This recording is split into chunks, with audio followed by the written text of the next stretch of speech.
Bismillahirrahmanirrahim. Assalamualaikum warahmatullahi wabarakatuh. Rekan-rekan mahasiswa sekalian, salam sejahtera bagi kita semua. Salam, Om Swastiastu, Namo Buddhaya, Rahayu, Rahayu, Rahayu. Salam kebajikan. Rekan-rekan mahasiswa sekalian, kita akan melanjutkan video materi tentang kesadaran dan kebijaksanaan lingkungan hidup. Bahwa pada pembahasan sebelumnya, di video sebelumnya, kita terakhir sampai pada pembahasan tentang istilah pembangunan berkelanjutan, yang kemudian istilah itu sebetulnya dipopulerkan oleh Komisi Brundtland. Komisi Brundtland adalah komisi yang dipimpin oleh Gro Harlem Brundtland, yang sebetulnya nama komisi itu adalah The World Commission on Environment and Development, atau disingkat WCED, ya. Dimana tugas dari komisi Brundtland ini adalah tiga ini yang sudah dibahas sebelumnya: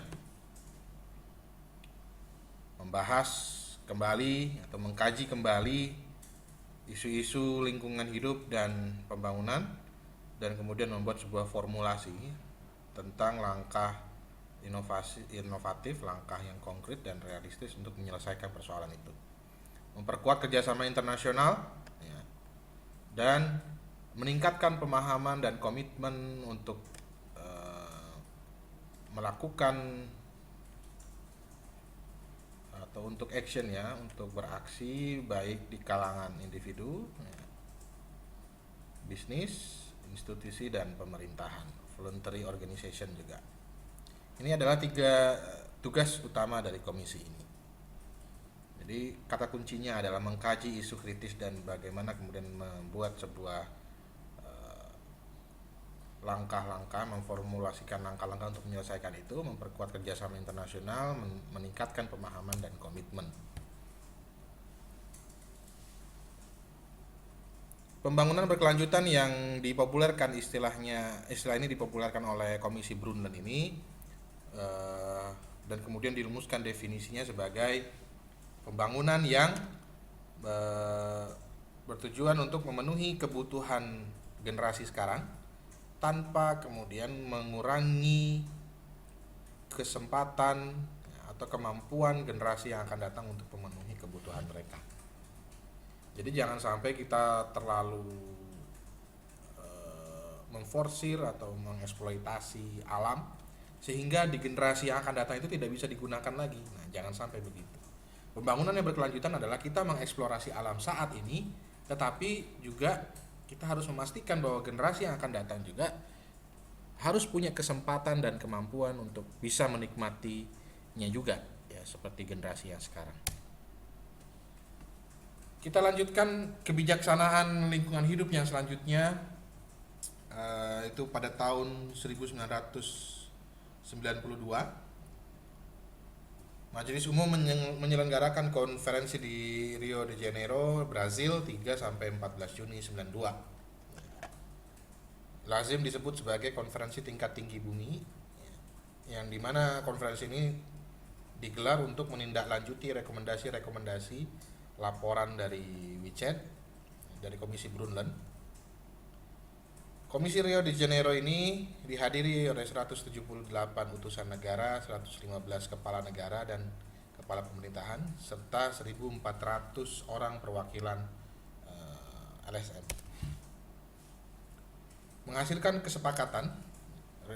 Konferensi ini menghasilkan kesepakatan tentang Deklarasi Rio de Janeiro, ya.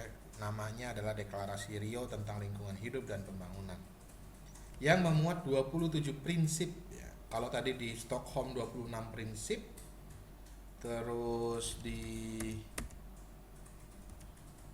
Nairobi itu ada 10 prinsip, maka di konferensi Rio de Janeiro ini, Deklarasi Rio ini memuat 27 prinsip.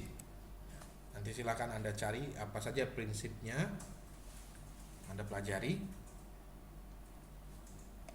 Juga dihasilkan tentang konvensi tentang keanekaragaman hayati, konvensi tentang perubahan iklim, Ada juga dokumen agenda 21, yaitu dokumen yang berjumlah 800 halaman yang berisi blueprint tentang pembangunan berkelanjutan di abad ke-21.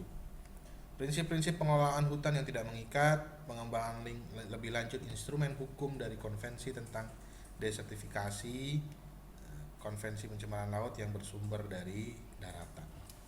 Perjanjian untuk membentuk komisi tentang pembangunan berkelanjutan yang tugasnya memantau pelaksanaan kesepakatan Rio atau deklarasi Rio ini dan agenda 21. Nah, ini ke-27 prinsip ya, yang menjadi unsur penting konsep pembangunan berkelanjutan pada intinya berbicara mengenai yang pertama adalah kedaulatan dan tanggung jawab negara, itu ada di prinsip 2. Keadilan antar generasi di prinsip 3, keadilan intragenerasi prinsip 5 dan 6, keterpaduan antara perlindungan lingkungan hidup dan pembangunan itu prinsip 4, tanggung jawab bersama tetapi berbeda prinsip 7, tindakan pencegahan prinsip 9 dan lain sebagainya.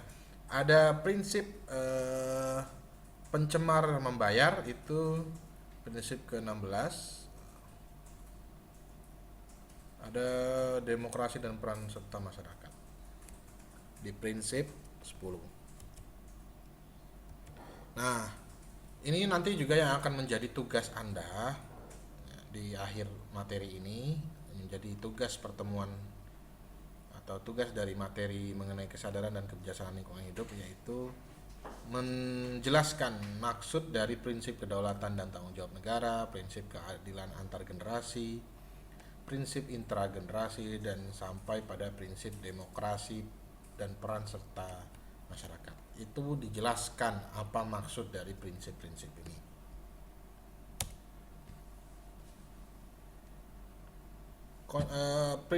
Konsepsi tentang pembangunan berkelanjutan ini juga diadopsi di peraturan perundang-undangan di negara kita, di Indonesia, menjadi sebuah aturan hukum yang mengikat.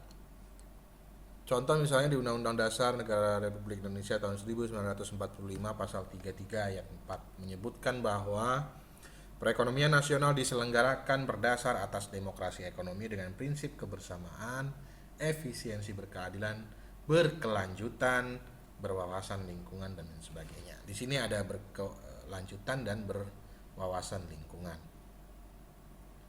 Di Undang-Undang 32 tahun 2009 pasal 1 ayat 3 ada definisi mengenai pembangunan berkelanjutan, yaitu upaya sadar dan terencana yang memadukan aspek lingkungan hidup, aspek sosial, dan ekonomi. Ya, ada 3 aspek di sini ke dalam strategi pembangunan untuk menjamin keutuhan lingkungan hidup serta keselamatan, kemampuan, kesejahteraan, dan mutu hidup generasi masa kini dan generasi yang akan datang. Jadi pembangunan berkelanjutan itu pada dasarnya pembangunan yang melihat ketiga aspek ini, mensinergikan ketiga aspek ini, yaitu aspek lingkungan hidup, aspek sosial, dan aspek ekonomi. Demi apa? Demi menjamin keutuhan lingkungan hidup agar bisa dimanfaatkan oleh generasi masa kini dan masa depan. Jadi kalau pembangunan itu hanya memperhatikan pada aspek ekonomi saja, mengejar keuntungan ekonomi saja, mengejar pertumbuhan ekonomi tanpa memperhatikan aspek lingkungan hidup, maka yang terjadi adalah kerusakan lingkungan hidup. Atau pembangunan yang dilakukan demi memperhatikan aspek lingkungan hidup saja, maka pertumbuhan ekonomi menjadi tidak difikirkan kembali gitu. Terus kehidupan sosial juga tidak menjadi pertimbangan utama. Nah, pembangunan yang berkelanjutan yang dimaksud di sini adalah bagaimana kemudian memadukan ketiga aspek ini. Jadi pembangunan yang memperhatikan ketiga aspek ini, mensinergikan, memadukan ketiga aspek ini sehingga lingkungan hidup yang ada itu bisa digunakan oleh masyarakat generasi sekarang dan generasi yang akan datang. Itu adalah pembangunan berkelanjutan.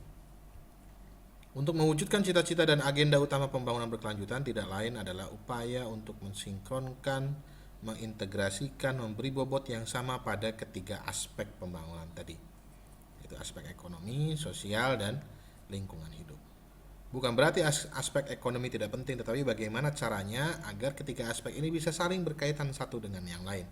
Dalam hal pembangunan ekonomi harus disertai dengan aspek lingkungan hidup dan aspek sosial budaya. Jadi tidak hanya sekedar mengejar pertumbuhan ekonomi, tetapi juga bagaimana kita berusaha mengejar pertumbuhan ekonomi, tetapi dengan memperhatikan aspek lingkungan hidup dan aspek sosial budaya. Pasal 33 ayat 3 Undang-Undang Dasar ya, bicara mengenai kebijaksanaan lingkungan hidup di Indonesia itu norma utamanya itu ada di Undang-Undang Dasar Negara Republik Indonesia tahun 1945 pada pasal 33 ayat 3. Bumi, air, dan kekayaan alam yang terkandung di dalamnya dikuasai oleh negara dan dipergunakan untuk sebesar-besarnya bagi kemakmuran rakyat. Lalu juga tadi ada pasal 33 ayat 4 bahwa pembangunan ekonomi harus diselenggarakan berdasarkan atas demokrasi ekonomi dengan prinsip kebersamaan, efisiensi, berkelanjutan, berwawasan lingkungan. Ini adalah konsepsi tentang pembangunan berkelanjutan dan konsepsi tentang bagaimana perlindungan dan pengelolaan lingkungan hidup di Indonesia. Indonesia pernah membuat sebuah undang-undang yaitu nomor 4 tahun 1982 tentang ketentuan-ketentuan pokok pengelolaan lingkungan hidup. Ini adalah pangkal tolak atau awal dari lahirnya dan tumbuhnya hukum lingkungan nasional modern kita di negara kita. Sejak pengundangan undang-undang tersebut, kualitas lingkungan hidup di Indonesia ternyata tidak membaik dan banyak kasus lingkungan yang tidak dapat diselesaikan dengan baik karena adanya kelemahan penegakan hukum di Undang-Undang 4 tahun 82 ini. Maka kemudian di undang-undang ini disempurnakan lagi dengan adanya Undang-Undang nomor 23 tahun 97 tentang pengelolaan lingkungan hidup. Dan belakangan kemudian pemerintah pada tahun 2009 mengundangkan Undang-Undang nomor 32 tahun 2009 ya, yang berisi penyempurnaan terhadap atau mengganti Undang-Undang 23 tahun 97 dengan hal-hal yang lebih sempurna dan mengikuti perkembangan masyarakat pada zamannya. Jadi undang-undang yang kita gunakan sekarang mengenai perlindungan dan pengelolaan lingkungan hidup adalah Undang-Undang 32 tahun 2009. Nah, bagaimana kemudian undang-undang ini, apa isinya, silahkan Anda unduh di Google, cari di Google dan kemudian diunduh dan pelajari Undang-Undang 32 tahun 2009 mengenai PPLH, perlindungan dan pengelolaan lingkungan hidup. Begitu, saya kira cukup untuk materi kesadaran dan kebijaksanaan lingkungan hidup.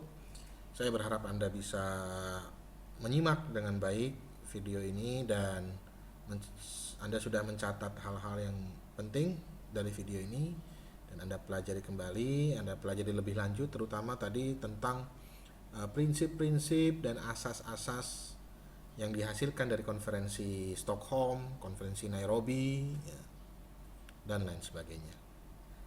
Saya akhiri untuk materi kali ini. Semoga Anda bisa memahami semuanya. Assalamualaikum warahmatullahi wabarakatuh.